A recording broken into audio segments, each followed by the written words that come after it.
ABK sir, आपके चरणों में कोटि कोटि नमन। मैं आपके एकलव्य बैच का स्टूडेंट हूँ और यूपीएससी की तैयारी कर रहा हूँ। सर, यूपीएससी की तैयारी में दिमाग का मजबूत होना और मेमोरी का स्ट्रॉन्ग होना बहुत ज़रूरी है।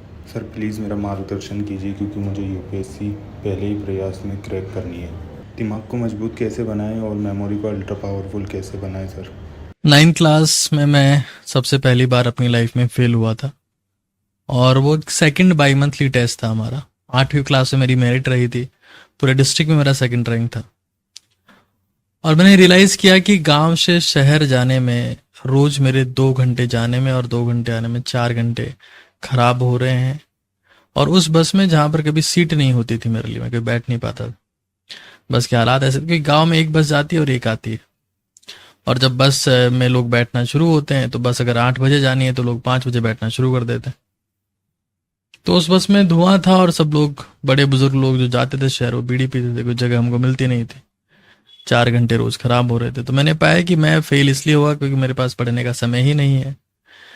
लेकिन ये सिर्फ एक एक्सक्यूज होता है, क्योंकि मुझे साल भर उसी बस में चलना था और कोई हालात भी ऐसे नहीं थे कि मैं खुद की गाड़ी ले जा सकूं या फाइनेंशियली इतने स्ट्रांग हो, या 9th क्लास में बच्चा खुद ये काम कर भी नहीं सकता। तो मैंने उस वक्त मेंटल जिम करना स्टार्ट किया, मेंटल एक्सरसाइज, जिसको मैं आज मेमोराइजेशन कहता हूँ। और मैं ये मानता हूँ कि मैं एक साधारण से भी निम्न स्तर का विद्यार्थी था। मेमोराइजेशन मेरी जिंदगी में सबसे बड़ा चमत्कार, जिसकी वजह से मैं आज नई चीजें सोच पाता हूँ, बहुत सारी चीजें हमेशा के लिए याद रख पाता हूँ।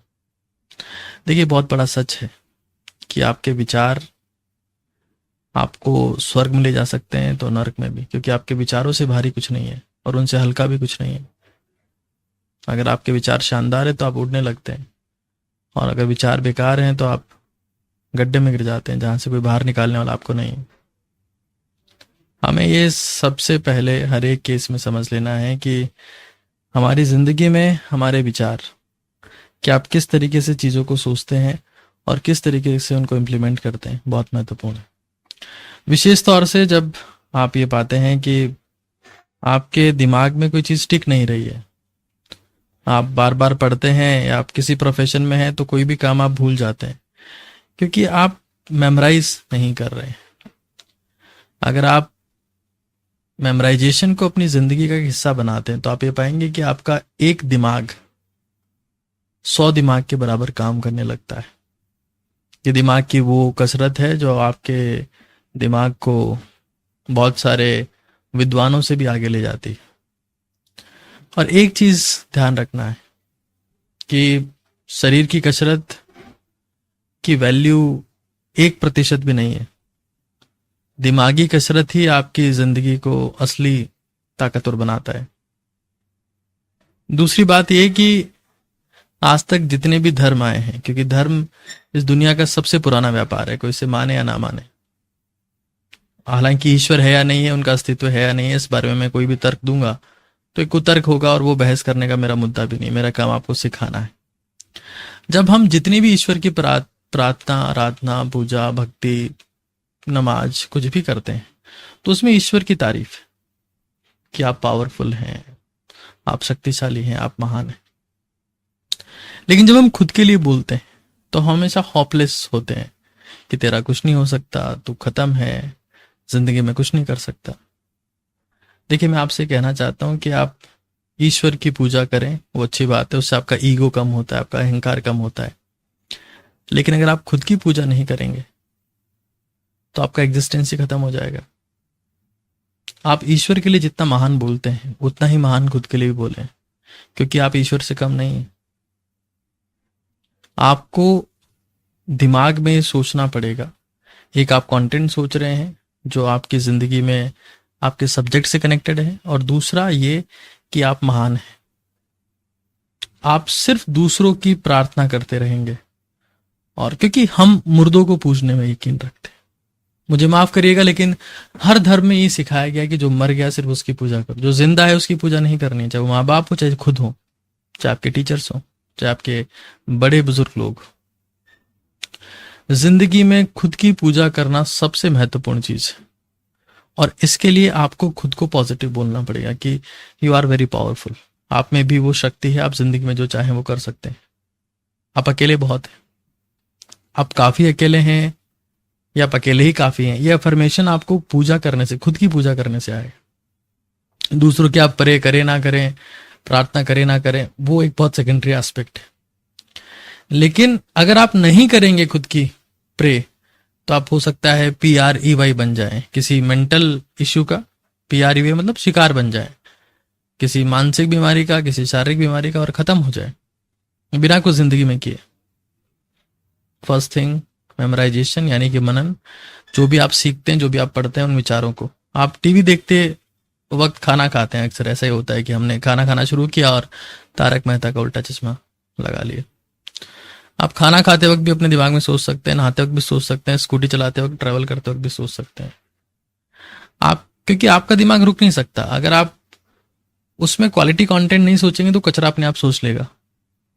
ये हमारे दिमाग का हैबिट है, इवन हमारे हर ऑर्गन का हैबिट है कि किडनीज लगातार ब्लड को साफ कर रही है, फेफड़े लगातार एयर को क्लीन कर रहे हैं, और हमारा ब्रेन लगातार सोच रहा है, हमारी हाथें लगातार खाना पचा रही है। तो दिमाग में विचार रुक नहीं सकते, और अगर वो विचार पॉजिटिव नहीं है, वो विचार कंटेंट से रिलेटेड नहीं है, तो वो विचार कचरा ही होंगे। जिसमें बंजर जमीन या फिर कोई सी भी जमीन हो, जहां पर अगर कुछ उगाया नहीं जाए तो घास फूस उगती है, ये तय बात है। मेमोराइजेशन करें, खुद की पूजा करें, खुद को हमेशा अच्छी बातें बोलें, क्योंकि जिंदगी में आपको उठाने वाला और कोई नहीं है। लोग आपको मरने के बाद ही कंधा देंगे, ये दुनिया की सबसे बड़ी हकीकत है। इससे पहले लोग आपको सिर्फ गिराने का प्रयास करेंगे, और अगर आप खुद भी खुद को गिरा रहे हैं तो इस धरती पर कोई चीज आपको उठा नहीं सकती, चाहे आप JCB बुला लें, चाहे आप क्रेन बुला लें, no one can lift you up. ये आपकी जिम्मेदारी है। तीसरी बात, अगर मान लीजिए आपके पास में खुद की प्रार्थना पूजा करने के लिए भी कुछ नहीं है, या मेमोराइज करने के लिए भी कुछ नहीं है, तो कोई एक चीज पकड़ ले, उस चीज का बार बार रिपीटेशन करते रहें। वो ईश्वर का नाम हो सकता है, वो एक सेंटेंस हो सकता है, like I am the best, I am the best, I am the best. इससे आपका दिमाग खाली नहीं रहेगा, क्योंकि खाली दिमाग शैतान का घर क्यों बोला गया है? क्योंकि इस वक्त आपको नेगेटिव विचार आते हैं। ऑल इज वेल क्या है? वो कोई मंत्र नहीं है, लेकिन वो मंत्र जितना ही काम करेगा। इस धरती पर जितने भी मंत्र बने हैं वो इसी कॉन्सेप्ट पे बने हैं कि आपका ब्रेन सोचना नहीं रोक सकता, और जब भी वो सोचेगा तो 99% केसेस में अगर वो फ्री है तो वो नेगेटिव सोचेगा। और जब आपका दिमाग नेगेटिव सोच रहा है तो आपका शरीर अपने आप नेगेटिव होने लगता है। ब्रेन अगर नेगेटिव सोच रहा है उसका मतलब क्या है? नेगेटिव केमिकल्स ब्लड में जाना शुरू हो जाएंगे, शरीर में बीमारियां शुरू हो जाएगी, आप कमजोर होना शुरू हो जाएंगे। मंत्र की शक्ति का मतलब क्या है? कि आपके दिमाग को नेगेटिव ना सोचने दिया जाए, एक चीज को बार बार रिपीट किया जाए, तो आपके दिमाग में बढ़िया केमिकल्स होंगे। क्योंकि ये नीचे सिर्फ ढांचा है, ये सॉफ्टवेयर है, ये डिसाइड करेगा सब कुछ। और सॉफ्टवेयर में कोडिंग थॉट से होती है। मेमोराइजेशन, खुद की पूजा करना, क्योंकि आप ही ईश्वर है। और अगर आप फ्री हैं, आपके पास में कुछ नहीं है कभी, तो किसी एक ही शब्द को बार बार रिपीट करना, ये मेंटल एक्सरसाइज है। और ये किसी भी जिम की मेंबरशिप से 10 लाख गुना ज्यादा महत्वपूर्ण है। जब शरीर बनता है तो बॉडी बनाने के लिए शर्त है न्यूट्रिशन और वेट उठाना, यानी कि आपको खाना है और अपनी मसल्स को तोड़ना है। लेकिन मेंटल वर्कआउट आपकी जिंदगी को यहां से एक्सट्रीम तक ले जा सकता है। और उसकी शर्त 3 है कि आप मेमोराइज करें, आप खुद को बुद्ध से कम ना माने, खाली समय मिलते ही अपने दिमाग को खाली ना रहने दें, वरना ये दिमाग एक राक्षस है, ये आपको डैमेज करने का काम ही करेगा हमेशा हमेशा। और मानसिक कसरत यानी कि मेंटल जिम, मैं पहले 100 गुना समझता था, फिर मैं 1000 गुना पे आया। मेरे को लगता है कि 10,000 गुना ज्यादा प्रभावी है फिजिकल वर्कआउट से, क्योंकि दुनिया यहां से चलती है। 2 हाथ सबके हैं, 2 पैर सबके हैं, ये वो चीज है जहां से सारा डिफरेंस पैदा होता है। मेमोराइजेशन, प्रे योरसेल्फ, और किसी एक चीज को बार बार रिपीट करना, ये मेंटल वर्कआउट्स जो आपके नॉर्मल ब्रेन को सुपर ह्यूमन का ब्रेन बनाते हैं। मतलब लौकिक इंसान को अलौकिक बनाते हैं, सुपर नेचुरल। अगर आप इनको ट्राई करते हैं तो आप ये पाएंगे कि आपकी मानसिक क्षमता, आपकी दिमागी क्षमता एक अलग स्तर पर पहुंच गई है। मैं आपको बता रहा हूं, मैं एक बिलो एवरेज इंसान रहा हूं, लेकिन अभी मैं आपके सामने जो कुछ भी बोल रहा हूं उसके लिए मुझे किसी स्क्रिप्ट की जरूरत नहीं है, किसी टेलीप्रॉम्प्टर की जरूरत नहीं है, मुझे कुछ कंटेंट लिखा हुआ नहीं है। ये सब मेरे विचार हैं जो मेमोराइजेशन से, जो खुद के बारे में अच्छा बोलने से या किसी एक चीज को बार बार रिपीट करने से पैदा होते हैं। मैं चाहता हूं कि हम सभी भारत के लोग मेंटल एक्सरसाइज में समय इन्वेस्ट करें, खुद की पूजा करें और भारत को एक शक्तिशाली देश बनाएं, क्योंकि जब तक उस देश के लोगों का माइंडसेट सही नहीं होगा वो देश सुपर पावर नहीं बन सकता। और आज मैं चाहता हूं कि देश का हर एक व्यक्ति इन 3 चीजों को अपनी जिंदगी में इंप्लीमेंट करे। महात्मा गांधी ने कहा था कि बुरा मत देखो, बुरा मत सुनो, बुरा मत कहो। ये 3 चीजें आपकी जिंदगी को तीनों लोकों तक प्रभावी बना सकती है। यही आपकी जिंदगी के ब्रह्मा विष्णु महेश है। धन्यवाद।